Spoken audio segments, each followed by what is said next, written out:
Ciao and welcome back to the Tortellino Christmas mini-series. Today I will be cooking a couple of sweet things.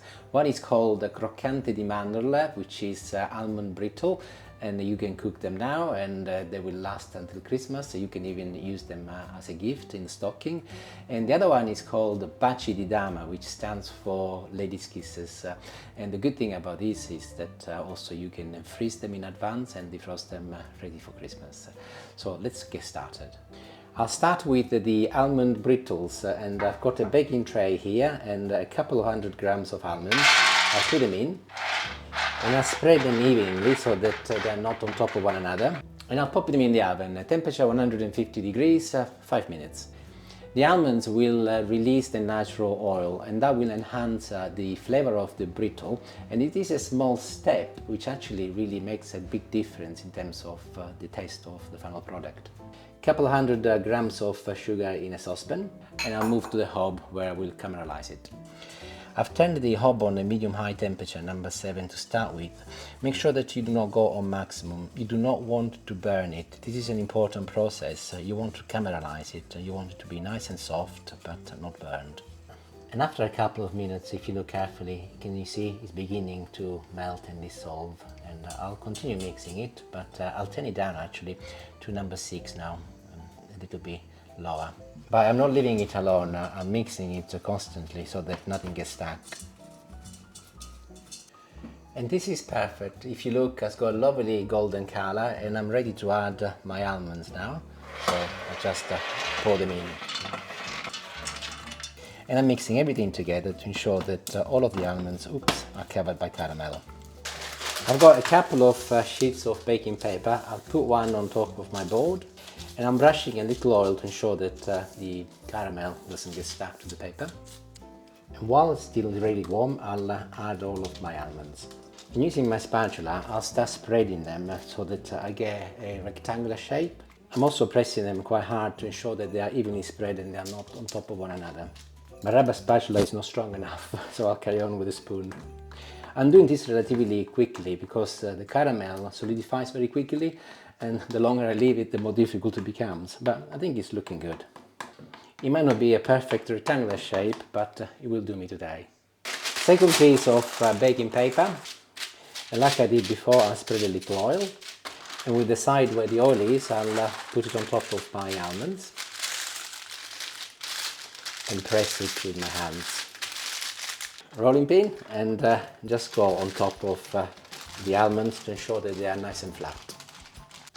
And I'm going sideways, but also I'll be going up and down. The more pressure you apply without giving yourself an hernia, the better. I'll peel the paper. And they are kind of ready, but I will leave them to cool down for a couple of minutes before I slice them. In the meantime, you might be wondering how I'm going to be cleaning the pot, because the caramel is stuck as hard as nail.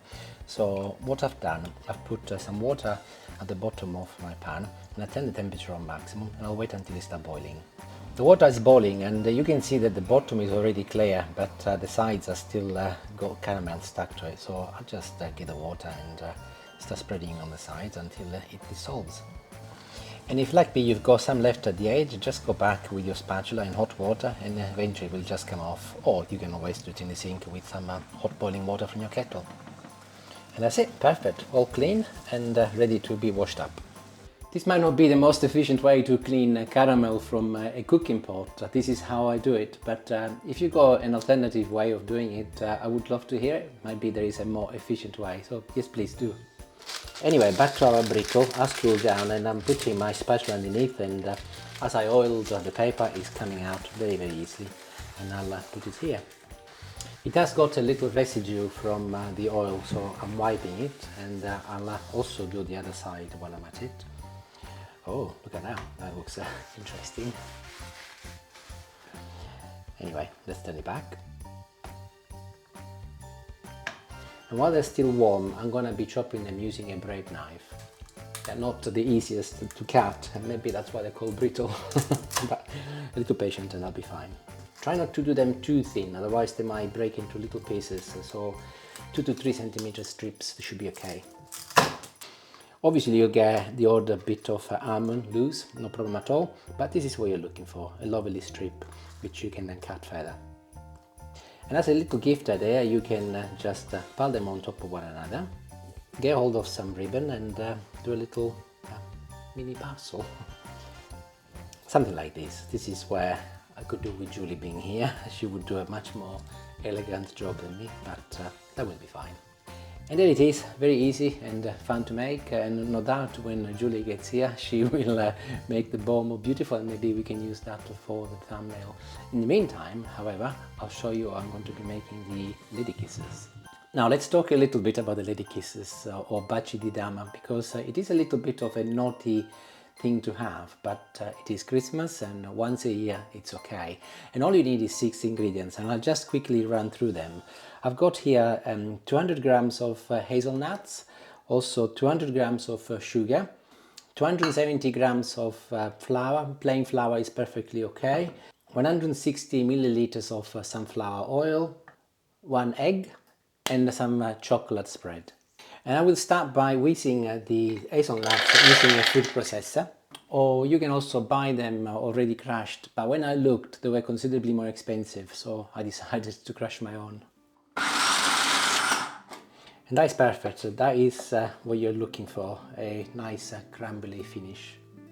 And I'll move my crushed hazelnuts in a larger bowl, followed by the sugar, and using one of Julie's Christmas spatula I'll mix everything together.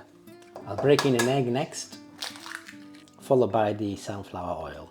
And I start mixing it together, and while I mix it I will gradually add the flour. Adding the flour progressively to the dough is quite important because it ensures that it doesn't dry too much and also give you a perfect balance at the end, so do take your time. A little bit more. And one last time. So I've done it in 4 stages. And I'll mix it all together until the flour has been completely absorbed and I get a lovely smooth paste. And the dough is ready. You're looking for crumbly dough like this, but also I will be making some balls in a moment, so you want to make sure that it stays together, and you can see that it is absolutely perfect. And to minimize waste, I will use the same baking paper I used for the brittle earlier, so here it is.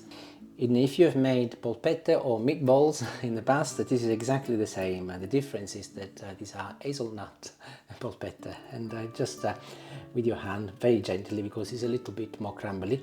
And I'm making polpettine of approximately a couple of centimeters in diameter each, and I'll position them on top of my paper.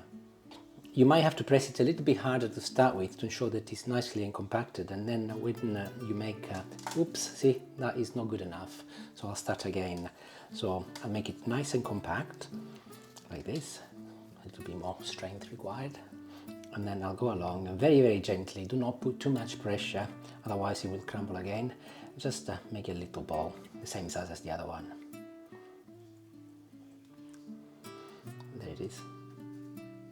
I'll move this back in so that I can use them again. And I will carry on now until I run out of my dough. So remember, nice and compact, a couple of centimeters, so that they are all broadly the same size, so that they will all take the same amount of time to cook. So I'll see you in a few minutes. And I'm done. I've made 30. That will be enough for 15, that is 1-5 lady kisses. And I have made the last 2 smaller here on purpose because I ran out, but I want to make sure that I end up with an even number, as they will be paired. So they are ready to go in the oven now, and they will go in for 20 minutes at a temperature of 160 degrees in a fan oven. If you've got a conventional oven, up it by 10 degrees to 170. 20 minutes until they are lovely and golden color on the outside. Make sure that you do not cook them for less, otherwise they will come apart in your hands if they're too soft. But equally well, do not overcook them, otherwise it will be like little bullets, too hard to eat. So I'll see you in about 20 minutes. Okay, so they've been out of the oven for about 5 minutes. They will need to completely cool down before I can apply the chocolate spread. But if you look at them, they are lovely and golden in color, and quite light as well actually, and so I will leave them for 10 to 15 minutes to completely cool down. However, in the meantime, I wanted to show you the magic of Julie. So she has come back and helped me with making this little frog into a prince. Yes. Look how beautiful it was a little bit is. sad, wasn't it? It was a bit tight with the ribbon, everybody. You can't be Indeed, tight with a yes. ribbon. So that looks much better, I have to say. And also, she was so kind. She has put some parcels of wrapping so that they look even better. I pointed out that you couldn't actually give those to anybody as a gift because they'd get stuck to everything and it wouldn't be very hygienic. Oh, you can eat them. Anyway, so they are ready, and I have tested one earlier. They're lovely and crunchy. I don't need to test it again. So if you make them, they will last until Christmas, New Year, January, Just February, keep them in March. like a dry cold, Yes, like a dry, keep what do they them, say, dry dark cupboard or something. But Yeah. of course, do not overdo it because there's a lot of sugar, but it is Christmas. So I'll see you in about 10 to 15 minutes once I get this ready. And we are ready. They are only slightly warm, but they are perfect. And by the way, as they've been standing there while cooking, the base is flat, which is perfect, as these will be kissing each other, hence the name Lady Kisses. And by the way, the little ones here, they are also the perfect size. Maybe I could have made them all that size and make more, but entirely up to you. You can make them smaller, make more, or you can make like mine and you get 30, 15 Lady Kisses. And let's deal with the chocolate spread next. I can't imagine what brand that is. It's like a mystery. Yes, but you can also make your own, if you like, your own chocolate filling. I'll tell you what I'll do. I'll put a little recipe in the description and you can use that if you wish. But I'm using the most common Italian chocolate spread for this recipe. So I'm going to be using a heaped teaspoon per Lady Kiss, which is about 7 to 7.5 grams. So I'll pick one up and I'll go at the bottom and just apply it like this. Key reason why it is important they've cooled down, of course, is the chocolate spread would melt otherwise. So then get another half and just put them together like so. Do not squeeze it too hard, otherwise it will go everywhere, and like this they look nice and professional. Actually, I think I put a little bit too much on that one, so I'll do another one. That'll be our trial one. Yes, there you go. Maybe half a teaspoon, or maybe not quite such a big rounded one. Yes. Anyway, entirely up to you. Depends how much you like chocolate spread. If you're really good, you might just put a very thin layer. Should be better. And gently push them together. And there it is, looking absolutely stunning.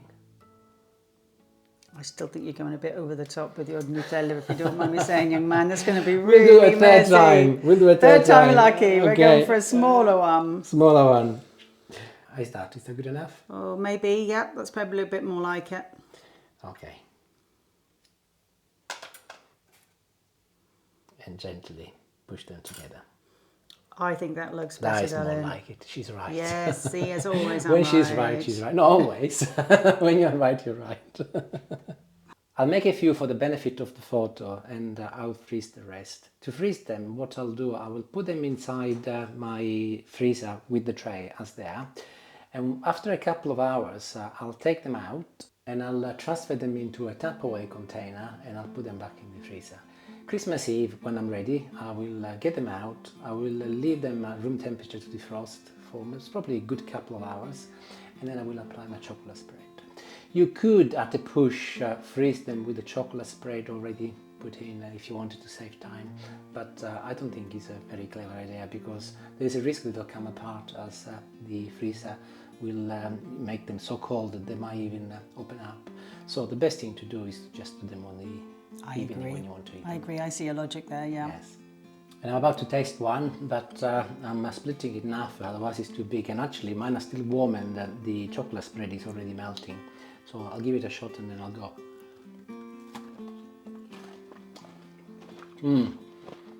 They are lovely. They are crunchy on the outside and lovely and soft on the inside. So remember, do not overcook them. Also, you can make them with different type of nuts. Clearly the hazelnuts with the chocolate spread, which is made of hazels, is the perfect combo. But if you do make anything different, let me know. I would actually go and make another Christmas meal now. I'm about to cook a roasted lamb, which is a typical recipe for Christmas or Christmas Eve, or indeed also New Year's Day or New Year's Eve. And I will change because I'm too hot. But if you're interested in that, there will be a separate video. I'm not sure which one I'll post first, but in any case, there will be a link up here somewhere eventually. So if you make this, let me know how you get on, and I look forward to listening or hearing your comments. Thank you. See you later. Bye.